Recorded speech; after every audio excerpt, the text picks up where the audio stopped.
How to open Fidelity Brokerage account. In order to open a brokerage account with Fidelity, you'll need to start by selecting the type of account that you want. So here you could go to open up a browser, type in fidelity.com, and next what you have to do is, once you are taken to this official page, here you could go ahead and read the terms and conditions.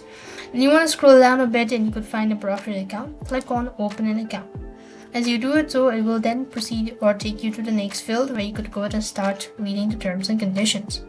So what you have to do is, here you want to go ahead and start with the personal information, the contact details, and providing your ID, all that, in order to verify it. So as you've done it, so then you have to go ahead and carefully review the information that you've provided and acknowledge the terms and conditions before submitting the applications. Then you could go ahead and fund your account. Once your account is open, you could link a bank account and fund it to your initial investment.